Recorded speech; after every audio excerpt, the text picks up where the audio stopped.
Hi అండి, welcome to my channel. ఈరోజు recipe వచ్చేసి ఫిష్ టమాటా కర్రీ అండి. దీనిలో కావాల్సిన ఇంగ్రీడియంట్స్ వచ్చేసి ఫస్ట్ టమాటా అండి,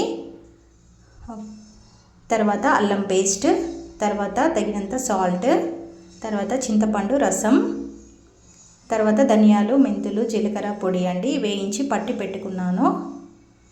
తర్వాత వచ్చేసి ఆనియన్స్, పచ్చిమిర్చి అండి, కారం పొడి, ఇది ఆనియన్స్ ఒక 3 పేస్ట్ చేసి పెట్టుకున్నానండి. ఇది వేయడం వల్ల మనకి థిక్నెస్ అనేది ఉంటుంది కర్రీ.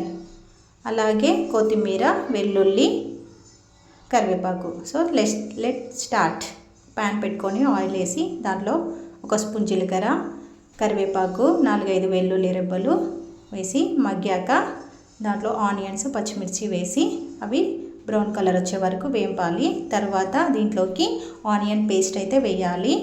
ఒక 3 టేబుల్ స్పూన్ల అల్లం అయితే వేయాలి. ఎందుకంటే అల్లం అనేది వేయడం వల్ల మనకు నిశ్వాసన అనేది రాదు. సో దీంట్లోకి 1 టేబుల్ స్పూన్ పసుపు వేసి ఇలా ఆయిల్ సపరేట్ అయ్యేంత వరకు మగ్గనివ్వాలి. అలాగే దీంట్లోకి టమాటాలు కూడా వేయాలండి. దానిపై కొద్దిగా సాల్ట్ వేసి మగ్గనివ్వాలి. తర్వాత చింతపండు రసం ప్రిపేర్ చేసి పెట్టుకున్నాం కదా, చింతపండు రసం పోసి కలపాలి. అలాగే 3-4 టేబుల్ స్పూన్స్ అయితే నేను కారం వేసుకున్నానండి. మీరు తగినంత కారం వేసుకోండి.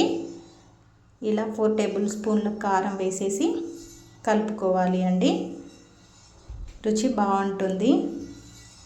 అలాగే తగినన్ని వాటర్ అండి, తగినన్ని వాటర్ వేసేసి ఇలా కలుపుకొని కొద్దిసేపు అయితే మగ్గనిద్దాం.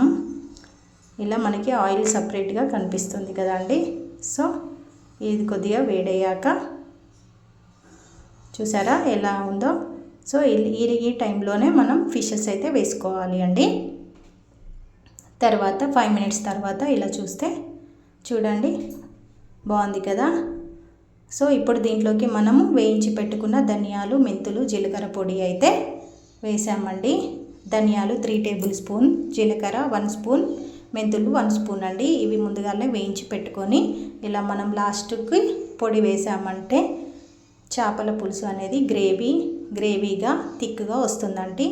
సో ఇలా మూత పెట్టేసి ఒక 5 మినిట్స్ తర్వాత మళ్ళీ మనం మూత తీసి చూస్తే చూడండి ఆల్మోస్ట్ ఉడికిపోయింది. మొత్తం ఆయిల్ అంతా సపరేట్ అయింది. 100% రెడీ అయిందండి చేపల కర్రీ. చూసారా ఫ్రెండ్స్. ఇప్పుడు మనము దీన్ని కలపొద్దండి, గరిట పెట్టి కలిపితే ఫిష్ అనేది ముక్క విరిగిపోతుంది. సో ఇలా మనం ప్యాన్ పట్టుకొని ఇలా రౌండ్గా తిప్పుకుంటూ ఇలా కలుపుకునేలాగా తిప్పుకోవాలి. మనం ఎప్పుడు కానీ ఫిష్ కర్రీ చేసినప్పుడు దీంట్లో గరిట పెడతాం అంటే అది ముక్క అనేది విరిగిపోతుంది. లాస్ట్ అయితే కొత్తిమీర వేసేసి ఇలా ఆల్మోస్ట్ రెడీ అయిపోయిందండి. స్టవ్ కట్టేయడమే. చూడండి ఎంత బాగుందో చేపల పులుసు. మీకు కూడా కావాలి అంటే మా ఛానల్ని సబ్స్క్రైబ్ చేసుకోండి. అలాగే కామెంట్ బాక్స్లో కర్రీ ఎలా వచ్చిందో లైక్ అయితే చేయండి. Thank you for watching.